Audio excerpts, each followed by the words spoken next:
हम अपने देश में इस वक्त जो कुछ देख रहे हैं, असहमति की आवाज़ों को जिस तरह दबाया जा रहा है, जिस तरह सत्ता या नेता की आलोचना, उससे सवाल पूछना देशद्रोह है, नेता से सवाल पूछना धर्मद्रोह है। नेता ही देश है, नेता ही धर्म है। वो सेंगोल धारण करके धर्म ध्वजा फहराना चाहता है और अंततः राजनीतिक सत्ता के अलावा धर्म का भी सबसे बड़ा पुरोधा बनना चाहता है। ऐसे में आपको समझ में आएगा कि हिटलर, मुसोलिनी, अगस्तो पिनोशे या दादा ईदी अमीन किस तरह धर्म की सत्ता का भी उपयोग किया करते थे। आज भी हमारे आसपास बहुत सारा कुछ ऐसा घटित हो रहा है जिसे मैं अक्सर मुहावरे में लोया लुहान समय कहता हूँ। लहू लुहान की बजाय लोया लुहान। आप समझ सकते हैं कि ऐसे समय में ये किताब आपको बताएगी कि अंधेरा और गहरा हो उससे पहले आप चेत जाएं। हर अनपढ़ हिटलर को ऐसे डिग्रीधारी अंधभक्त मिल ही जाते हैं। अजीब शहर पे जीवन निसार करना पड़ा, अजीब शहर पे जीवन निसार करना पड़ा, धुएं का दरिया हमें रोज पार करना पड़ा। तो आप लोग उस धुएं के दरिया को पार करके यहाँ तक आए हैं। बात इतिहास की किताब की हो रही है। 20वीं सदी के तानाशाहों पर हम बात कर रहे हैं। इसे पढ़ते हुए पहले थोड़ा सा 21वीं सदी के इस दूसरी दहाई के परिदृश्य पर नज़र डाल लेना चाहिए कि हम किस दौर में जी रहे हैं, इस वक्त हमारे आसपास हो क्या रहा है। ये जो 21वीं सदी है, इसमें जमहूरियत का लबादा पहनकर भीतर तानाशाही का जिरह बख्तर बांधते हुए बहुत सारे लोग हमारे आसपास दिखाई दे रहे हैं। दुनिया के सबसे पुराने लोकतंत्र में सफ़ेद हवेली में बैठा हुआ जनता के वोटों से चुना हुआ शख्स पूरी दुनिया पर हंटर फटकार रहा है। लोकतंत्र की जननी, दुनिया का सबसे बड़ा लोकतंत्र, वहाँ एक अजैविक अवतार जनता के वोटों से चुनकर तानाशाही की तरफ धीरे धीरे कदम बढ़ा रहा है। ऐसे में 20वीं सदी के इस मुहाने पर, 21वीं सदी के मुहाने पर 20वीं सदी के तानाशाह कैसे थे, वे कैसे बनते थे, उनका हाड़ मांस क्या था, उनका अस्थि मज्जा क्या था, वे कौन सी परिस्थितियां थी, वे कौन लोग थे जो उन्हें खाद पानी दिया करते थे। इसे जान लेना और पहचान लेना इसलिए ज़रूरी है ताकि आने वाले कल के तानाशाहों की पदचाप आप समय रहते सुन सकें, उनकी बोली बानी पहचान सकें, ये समझ सकें कि वो कौन सा झीना सा पर्दा है, वो कौन सा झीना बीना आवरण है। रोज़ रोज़ नए नए पोशाकों में कौन है जो तानाशाह जैसा बनना चाहता है।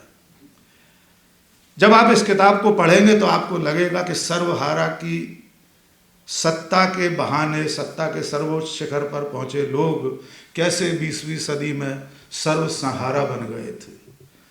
अभी गिरिराज भाई ने स्टालिन का जिक्र किया, सचमुच में बहस चल रही है। आज भी मैं जब आ रहा था तो देखा एक वेबसाइट पर लंबा विश्लेषण है। लेकिन लेखक की स्वायत्तता, लेखक का अधिकार उसे अपने तरीके से नायकों और इतिहास की घटनाओं की मीमांसा करने का अवसर देता है। हो सकता है उनके तर्क अपनी जगह हों, लेकिन जब आप अशोक पांडे की इस किताब को पढ़ेंगे तब आपको समझ आएगा कि सचमुच में लेनिन का जो उत्तराधिकारी था वो कालांतर में किस तरह तानाशाह बन गया था। एक एक घटनाक्रम, उस वक्त की परिस्थितियां ये बताती हैं कि भले कोई व्यक्ति पार्टी की सत्ता के नाम पर सत्ता में आया हो, लेकिन जब उसने व्यक्ति की सत्ता स्थापित की तो उसका दमन चक्र पहले दूसरों पर चला, फिर उसकी चक्की घर के भीतर चलना शुरू हुई और उसके बाद लेखक, कवि, साहित्यकार, हर वो व्यक्ति जो असहमत था वो किस तरह साइबेरिया भेज दिया गया, किस तरह लोग गायब हो जाते रहे 20वीं सदी के इन तानाशाहों के दौर में।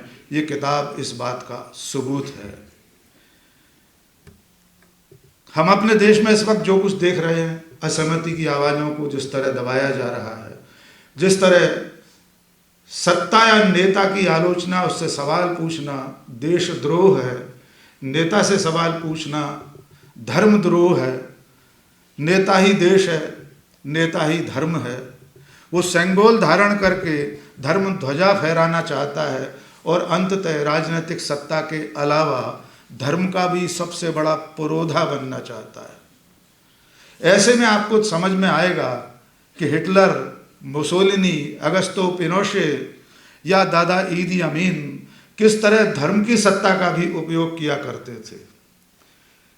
जब आप इस किताब को पढ़ेंगे तो आप पाएंगे कि आज हमारे आसपास कोई प्रेम पत्र बचाने की कोशिश में लगा शख्स सत्ता का चारण बन जाए तो उसे याद दिलाना पड़ेगा कि पास्टर लिमोरर भी किसी समय हिटलर का प्रशंसक थे, लेकिन जब वे उनके लिए आए तो उनके लिए बोलने वाला कोई नहीं था। वो कालजयी कविता आपने सबने सुनी होगी। तो आज हमारे इस दौर में ये किताब हमें ये बताएगी इतिहास के अनगिनत पन्नों में अनगिनत लोगों के खून इन तानाशाहों ने किस तरह बहाए थे। और एक बहुत ज़रूरी बात ये किताब रेखांकित करती है। ये किताब आपको बताएगी कि आज भी दुनिया जिस तरह दो ध्रुवों में बटी हुई है, यद्यपि शीत युद्ध के समय जैसा बंटवारा इस वक्त नहीं है, लेकिन ये तानाशाह जिस समय छोटे छोटे कदमों से आगे बढ़ रहे थे, जब ये घुटनों के बल चल रहे थे और जिस दिन ये तनकर खड़े हुए, तब तक इन सब लोगों की इस यात्रा में दोनों ध्रुवों के लोग, चाहे वो दक्षिणपंथी खेमा हो या वामपंथी, चाहे अमेरिका का ब्लॉक हो या सोवियत संघ का ब्लॉक, ये सब लोग तब तक चुप रहे, यहाँ तक की मुलाकातें करते रहे जब तक कि ये आग उनकी दहरी तक नहीं पहुँच गई। चाहे हिटलर रहा हो, चाहे मुसोलिनी, अगस्तो पिनोशे हो, ईदी अमीन हो, किम इल सुंग हो, इन सब के साथ इन दोनों ध्रुवों की सर्वोच्च सत्ताओं ने आशीर्वाद जैसे हाथ रख रखे थे। लेकिन जब वे भस्मासुर बनना शुरू हुए, जब पर्ल हार्बर पर बमबारी हो गई, तब अमेरिका और इंग्लैंड की नींद जागी थी। ये किताब ये बताती है कि साहित्यकार, कथाकार, लेखक, इतिहासकार सब किसी तानाशाह को बर्दाश्त नहीं होते। अगस्तो पिनोशे ने पाब्लो नेरूदा को किस तरह धीमा जहर देकर मार दिया या मरवा दिया था, ये किताब इस बात का सबूत है। आज भी हमारे आसपास बहुत सारा कुछ ऐसा घटित हो रहा है जिसे मैं अक्सर मुहावरे में लोया लुहान समय कहता हूँ। लहू लुहान की बजाय लोया लुहान। आप समझ सकते हैं कि ऐसे समय में ये किताब आपको बताएगी कि अंधेरा और गहरा हो उससे पहले आप चेत जाएं। बहुत थोड़ी सी चीज़ें मैं सामने लेकर आऊँगा इसमें, इस किताब में से कुछ जुमले जो अशोक ने लिखे हैं, छोटे छोटे एक एक वाक्य में, डेढ़ वाक्य में कितनी गहरी बात कह दी गई है। साथ ही ये किताब ये भी बताएगी कि अंत हर तानाशाह का वही होना है जो इस किताब में इन 6 तानाशाहों का बताया गया है। कोई अपनी कनपट्टी पर पिस्तौल रखकर खुदकुशी करेगा, किसी की लाश लैंप पोस्ट पर लटकी दिखाई देगी, कोई गुमनामी में किसी दूसरे देश में अस्पताल या किसी आलीशान घर में मरा पाया जाएगा। लेकिन जब तक तानाशाह गद्दी पर होते हैं, जब वे सत्ता के सफ़ेद घोड़े पर बैठकर अहंकार की सड़क पर सर पर दौड़ रहे होते हैं, तब उन्हें इसका एहसास नहीं होता कि इसका अंत एक न एक दिन मौत की दहलीज पर होने वाला है।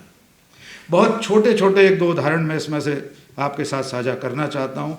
अशोक भाई ने बहुत मेहनत की है, सब चीज़ें ऑथेंटिक हैं, हर चीज़ का फुटनोट है, रेफरेंस बुक्स का हवाला है।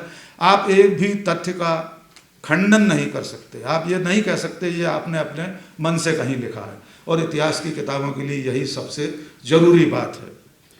देखिए 1-2 बातें बहुत छोटी छोटी आपके साथ साझा करता हूँ।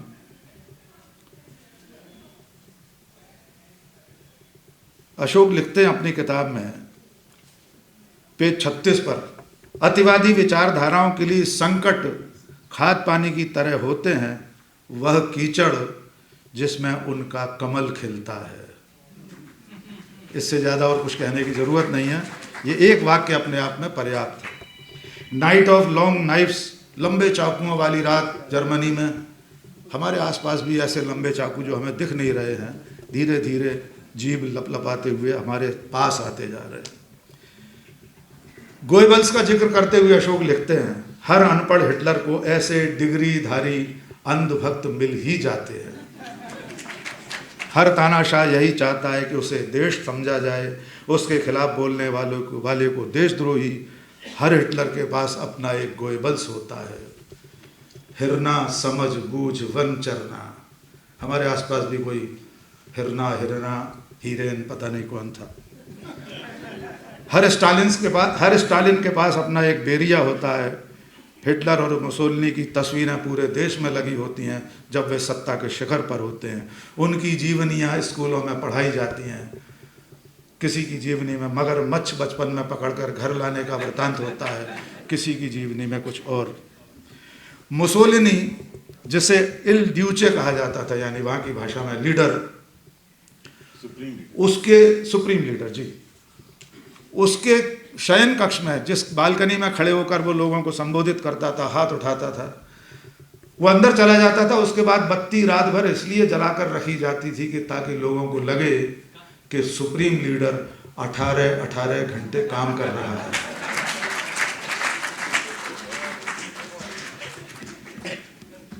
तो ये किताब अपने आप में इस बात के लिए जगाने के लिए, हम सबको चेताने के लिए एक खिड़की है, एक दहरी है, जहाँ से हम आगे 21वीं सदी के तानाशाहों को पहचान सकें, उनकी आहट को सुन सकें। क्योंकि अशोक लिखते हैं किताब के आखिर में, तानाशाह ख़त्म हो जाते हैं लेकिन उनकी लगाई आग, कई पीढ़ियों तक उनकी लगाई आग सुलगती रहती है। इससे पहले कि इस किताब को पढ़िए और हो सके तो अपने आंगन चौबारे, घर, गांव, सूबे, मुल्क में ऐसे किसी तानाशाह को समय रहते रोक लीजिए, इससे पहले कि देर हो जाए। क्योंकि इस किताब में कई ऐसे सवाल हैं जिनके जवाब आप ढूंढने चलेंगे तो आपको अपने आसपास इसी लुटियन के टीले में भी मिल सकते हैं। प्रकाश दीक्षित जी हम सब के बहुत आदरणीय हैं, ग्वालियर के बहुत बड़े कवि। उनकी पंक्तियों के साथ अपनी बात खत्म करूंगा। सवाल जो सिर्फ किताबों में नहीं मुट्ठियों में भी हैं और चेहरों पर जड़े हैं। सवाल जो सिर्फ किताबों में नहीं मुट्ठियों में भी हैं और चेहरों पर जड़े हैं। स्पार्टाकस के साथियों की तरह राजपथ के दोनों किनारों पर सदियों से सूलियों पर लटके खड़े हैं सवाल। सवाल जो सिर्फ किताबों में नहीं मुट्ठियों में भी हैं और चेहरों पर जड़े हैं। इन सवालों के जवाब अगर आपको चाहिए तो अशोक कुमार पांडे की ये किताब उन सवालों को हल करने में आपकी मदद कर सकती है। सबसे पहले तो मैं आप सब दिल्ली के 56 इंची भाइयों और बहनों को सैल्यूट करता हूँ कि जिस पर्यावरण में, जिस माहौल में आप लोग यहाँ तक आए हैं। मैं तो अभी 2-3 घंटे ही दिल्ली आए हुए हैं।